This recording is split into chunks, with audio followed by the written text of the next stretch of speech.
So I think we both enjoyed this story that's next up on our comic list. And Yes. this is Star Wars, The High Republic. It's a new series called The Eye of the Storm. So, Jesse, what did you think of this one? You are digging the High Republic series. You're reading the regular ongoing and a couple of the other limited series as well. Yes, the High Republic's very interesting because it's in between the Old Republic, which we kind of know about through Legends, and what do they call it? The Clone Wars? Is that what Yeah, they've dubbed it? Yep, they come up to the fall of the Republic. Yeah, Yeah, that's what so it's called. So this is all new grounds. Like we don't see any Sith Lords. We don't see any of the politics. It's just in the Eye of the Storm. It seems like these are the bad guys, and this is their origin story. I'm not sure if this guy's going to become a new Sith that we've never seen before. He's a very interesting character. He's from a new alien race, right? yes, Uh, the alien race is called the Everani, and I think the name of the planet is called Everon.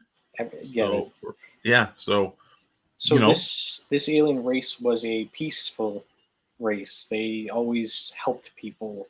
Um, they were called the caretakers, and then yes, eventually people started taking advantage of them, going to their planet, fighting for their resources, killing each other, killing people for what they wanted. So their planet got destroyed, and they had nowhere to go.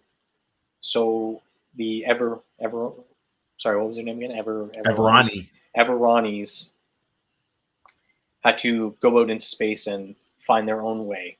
They became the caretakers, but in a different way. They take care of themselves, and they're all about themselves. So in this first issue, we get a glimpse of two main characters: Asgar Ro and Marchon Yep. Ro.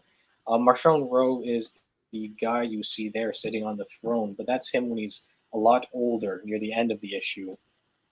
It flashes back into his past, but we see his dad a lot, and his dad seems like a suave sort of businessman. He does what he has to get by, and he's really just taking care of himself. Not even his son there.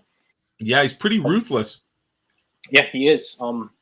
So I don't know if this is new technology, but the Everonis have a teleporting system where they can jump in and out of hyperspace really quickly in sort of a small little area. So Asgard sends his son up in space, and he says, "Fight these pirates. If you win, you win. If you lose, you're dead." Right? And Marchon wins, and Asgard takes control of the smugglers, the pirates, and sets the basis of the Nihil's race. I haven't heard of these people before. Have you? I have not. No, it's all kind of like you said. This is new, blazing new ground. So Yeah. So from my experience with the High Republic and this issue, the Nihils are sort of like a pirate smugglers. The Jedi are actually really afraid of them because they have. This is from the High Republic, the main story that this branches off from. They have this gas that eats away at the Jedi's, and nobody can stop it. Eats away at Jedi's, eats away at any race, and it destroys them from the inside, makes them go crazy. So that's why you see these Niles people all wearing a mask. Can we make that full screen for a second so you can see them? They all sort of wear this headgear. It looks kind of droidy with a mix of cyberpunk there at the top. Yeah, so I'm really excited for this book to see what the Niles are actually all about and whether they're going to be the new High Republic bad guys, because I know they've crossed over in the novels, the comics. I think there's shorts about them online, but they seem like a very interesting race, and yeah, a cool little Easter egg tad bit. The lady up top there, the top right, the green lady. What's her species called again? I think is it Twi'lek? It looks like. Twi'lek. Are those the horny ones? Yeah, the ones with the Leku behind their necks. That's from our last video, the Boba Fett one, when I called them Yeah. the horny people. Yeah, so she's actually from the High Republic series, and the main characters from the main High Republic series are trying to chase her down and hunt her down. She's one of the heads of the Niles. right? Interesting.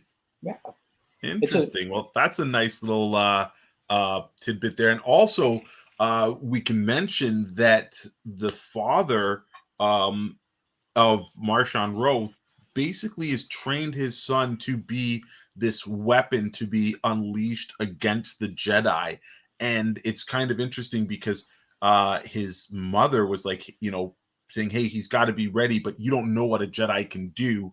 So he's got to keep being training. So we see kind of this, viciousness that's built into the family, and they're training this kid from very young to be a weapon to use against the Jedi. So hopefully we find out a little bit more about where that animosity comes from and stuff. But yeah, pretty cool issue, great cover, very intriguing story, and an interesting backstory to that race of people, where they come from a planet of the storms, and the storm, kind of desecrated a lot of their people, so they knew loss and stuff like that. So yeah, so it's some cool concepts in that book. So I haven't read a lot of the High Republic stuff, but this one I definitely checked out, and I'm curious to see where it goes.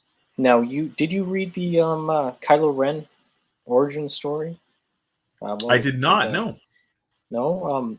Here, I'm just gonna throw up an image here. There's a helmet that the Knights of Ren, the leader of the Knights of Ren, had, and it had an eye on it, and it kind of reminds me of this helmet that he's wearing in this thing. So I'm wondering if these Nihils are actually going to be the Knights of Ren in the future, or maybe the Knights of Ren take something from them. Yeah, that could yeah. be kind of a cool little connective tissue, right? To see where they draw some of that from, and they're kind of building the lore and stuff like that. So yeah, that's pretty cool. There's all types of things to speculate with the Star Wars universe and stuff, and that's probably one of the fun things to do, is to look for Easter eggs and see where they build out and flesh out their world. So